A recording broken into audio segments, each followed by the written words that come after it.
in a world of current affairs. Remembering, of course, that through everything that we go through on a daily basis and in our daily lives, there is always a story to tell, and there's always something else that might be happening that might put into perspective what it is that we are experiencing at the time. Given all of that, we cannot say we live in a perfect society, because we do not. But we cannot say that these things are without their reasons, nor can we say that all these happenings are not based on the actions of one or many of us, or the missteps, or those steps that are moving us forward. Given that, let's go and have a look at what is happening. 27 after 9 right now, and time for our moment in current affairs. The rest of South Africa will continue to experience stage 6 blackouts today. Meanwhile, those in Cape Town will only go up to stage 4. The city is using Steenbras hydroelectric plant to mitigate the impact. So there are levels to this thing, meaning that it does help when there is some forward thinking, as well as some contingency, so that those residents who are amongst us that live in the areas where such has been applied do get a little bit of reprieve and a little bit of assistance in mitigating what could possibly be one of the worst stages of our lives. The crippling petrol price hikes in recent months have seen South African motorists take matters into their own hands in a desperate bid to save a few rands. Now, a TikTok video posted online, drivers have shown off a money-saving measure, popping pills into their petrol tank. But just how safe is this latest craze? Motorists in Mzansi are currently having to fork out between 23 and 24 rand per litre of petrol for over 23 per litre for diesel. And there's more bad news on the way in early July. In a video that has gone viral on TikTok, motorists are seen popping pills into their tanks in a bid to make the fuel last longer. In one video, a female driver pops a brown pill into her tank before filling up at a petrol station. She says to the petrol attendant in Zulu, "Pour it when it's full, I'll drive it, and we'll show what happens to the kilometers. With your 100 rand, you buy the pill, fill up, and boom, you're ready to go, and it boosts the engine performance," she said. In another clip, a male driver says, "This pill I've been telling you about, I pop in half because I pour in half a tank and it'll save me petrol." Now, according to a report by Wheels 24, a fuel-saving pill was introduced in 2007. Tim Dunstan-Smith, who launched the pill in SA, reportedly told the publication at the time the product is two-pronged. It saves between 7 and 14% fuel combustion engines and reduces 75% of harmful emissions into the environment. But despite the promises of saving money, the Automobile Association warned of the risk involved. Now, spokesperson Johan Jonk told briefly, "We warn motorists of using all types of misfueling. When in doubt, do not use them. Listen to the vehicle experts and be cautious of the fake gimmicks." I would warn the same, actually. Careful, because up in Mzansi, we have a way of convincing one another. If we say something is, supposed to be assisting us or something supposed to be safe, there will be so many different variations of that same product within a day or two that are definitely not made of the same stuff that would be assisting, and therefore are now just called it because they resemble whatever the real genuine article might be. This could be problematic to the way in which we consume or utilize these products.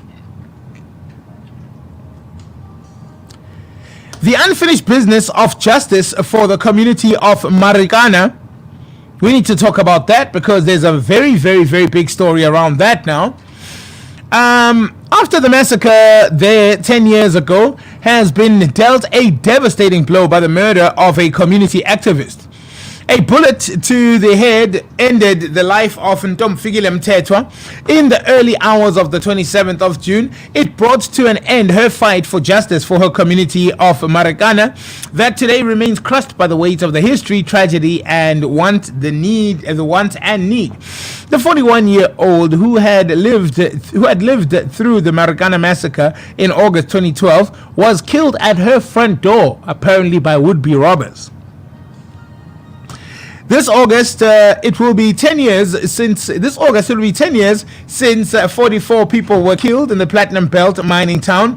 A watershed moment for a democratic South Africa that should have turned its back on state-sanctioned violence against its people.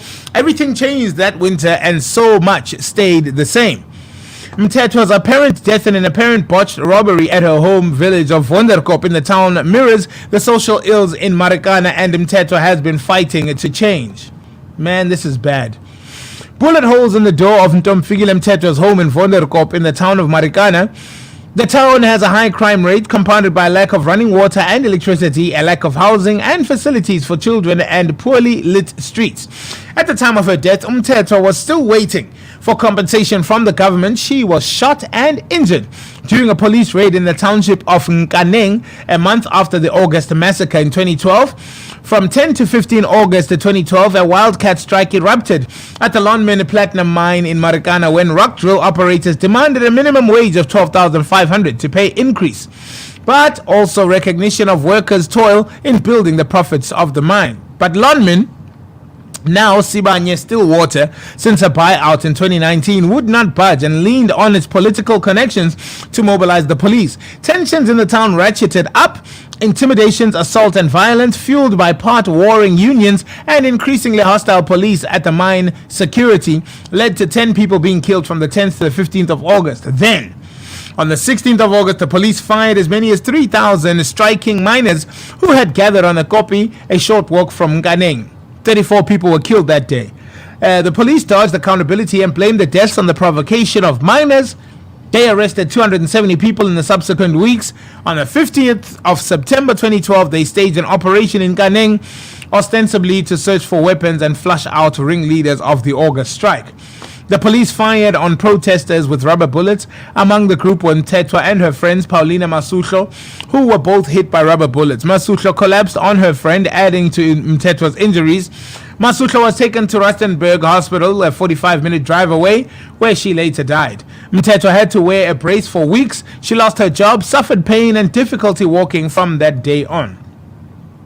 Sad to see what has become of this silent but very, very, very memorable incident that is very difficult for us as South Africans to forget, ignore, or even let slip past the mind, given the seriousness of what was happening that day, what kind of justice we are still expecting for the people who were affected, and what the total outcome and the culpability was for the day and the actions of the day.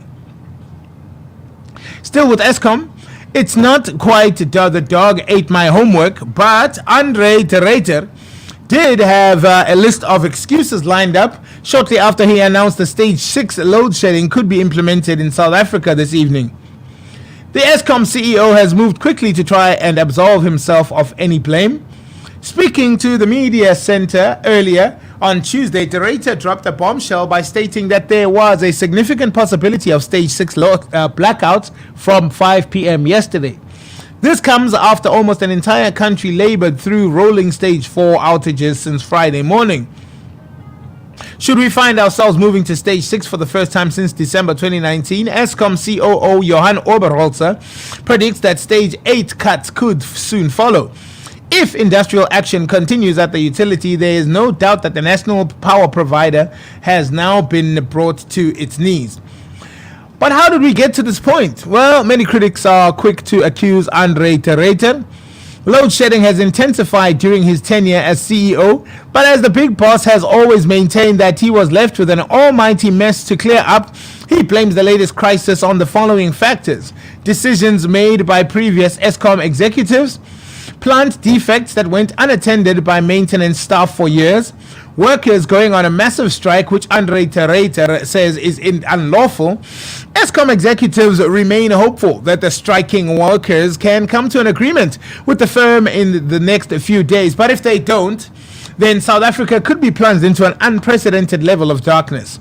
We are reaping the fruits of a number of decisions that were made or not made previously, such as defects in plants. These decisions were taken by previous Eskom management, and right now there is unlawful strike action. Interesting.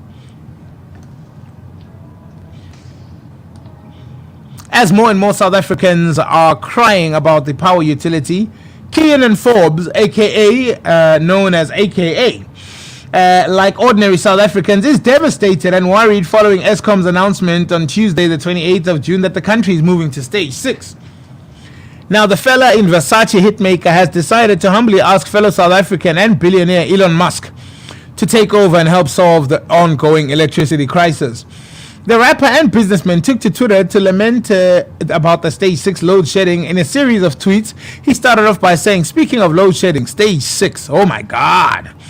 AKA went on to give views on Eskom, saying he believes an alternative in terms of power supply should be considered.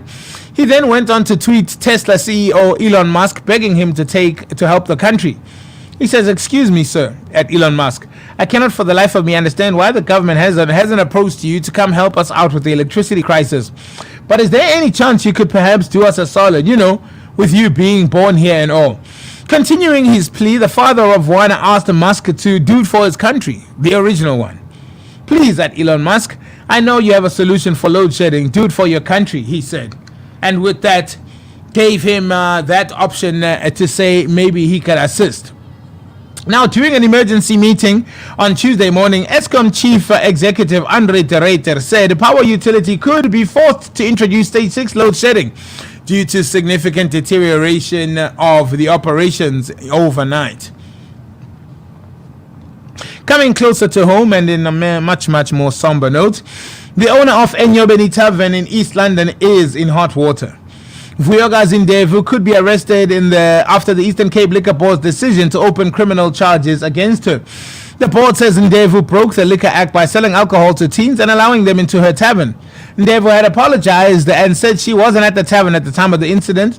Authorities are investigating what could have led to the deaths of the 21 teens. We will follow up on this story as it is of very much national, international, and of social interest altogether. In Plettenberg Bay, beaches are closed and have been closed following a fatal shark attack that occurred on Tuesday afternoon. One person died after he was attacked by a shark in Plettenberg Bay in the Western Cape at 2 p.m. The National Sea Rescue Institute confirmed the incident. Plettenberg Bay duty crew were activated following witnesses' reports of a shark incident involving a swimmer at Sanctuary Beach on the Robberg side of Robberg 5. Now, Plettenberg Bay NSRI, which is the National Sea Rescue Institute swimmers, responded directly to the scene. At 2 NSRI rescue crafts were launched. An NSRI doctor, Western Cape Government Health, EMS, and SAPS responded. Family of the deceased man are in the care of police and counsellors. Bathers, paddlers, sailors, and boaters in Plettenberg Bay and along the Southern Cape coastline to exercise caution following the fatal incident. Shame. Now 20 minutes before 10 a.m., Formula One and Mercedes have released a statement on Nelson Piquet's alleged racial slur against Lewis Hamilton. Piquet used a racial slur during an interview he gave towards the end of Formula One 2021 season as Max Verstappen and Hamilton battled for the title. In November 2021, Piquet was speaking to Motorsport Talks Ricardo Oliveira when the conversation shifted to chatting about the 2021 British Grand Prix. The weekend marks a year since the highly controversial incident on the first lap of the race at Silverstone when the two protagonists collided at a high speed at the Copse Corner. Verstappen was flung into the tyre barrier and had to be taken to hospital for precautionary checks. Hamilton, whose car was damaged in the incident, had a W12 repaired during the red flag period and resumed the race. While he was given a 10-second penalty after being found predominantly to be the blame for the collision, he recovered from this to beat Ferrari's Charles Leclerc and win. PK, speaking about the clash, referred to Hamilton in a racially derogative fashion as he and Oliveira spoke in Portuguese.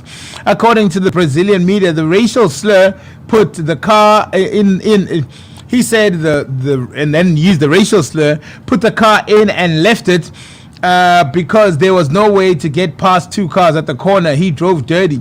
The story has been reported by some of Brazil's largest media agencies. PK, father of Formula One racer Nelson Piquet Jr., is also the father of Kelly Piquet, Max Verstappen's girlfriend, and an ex of Danny Kvyat. The Russian is the father of Kelly Piquet's daughter. Now, the 69-year-old won 3 F1 championships in the 1980s and made headlines in Brazil last year as he acted as a chauffeur for Brazilian President Jair Bolsonaro at the public event. Lewis is an incredible ambassador for our sport and deserves the respect. The tireless effort to increase diversity and inclusion are lessons that many in something that we are committed to Formula One. Mercedes followed with their own firm condemnation of the Tuesday morning. We condemn with the strongest terms any use of any derogatory language of any kind. Lewis has spearheaded our sports efforts to combat racism, and he is truly a champion of diversity. Nelson Piquet, very, very, very unacceptable words there. Finally, and further afield in our beautiful but sometimes troubled continent of Africa, oil-rich Libya has plunged into chaos for the last decade. Throughout, the public utilities like Tobruk's desalination plant were largely neglected. It has become a struggle for residents in the Libyan city of Tobruk to gain access to water, with only seawater desalination plant in need of massive repairs. If the water supply is cut off, the lives of thousands of people will be threatened, as officials have warned. It provided 40,000 cubic meters per day, a number that has shrunk by 2/3 due to obvious wear and tear in the plant. Tobruk municipality officials Masoud Al-Wahran said, "Honestly, what is available now is only about 15,000 cubic meters per day, so this is really a big problem, a problem that worries officials and residents, and there are no solutions on the horizon, not in the short term." Libya is completely reliant on seawater desalination and groundwater. We are extraterrestrial. We are KNR.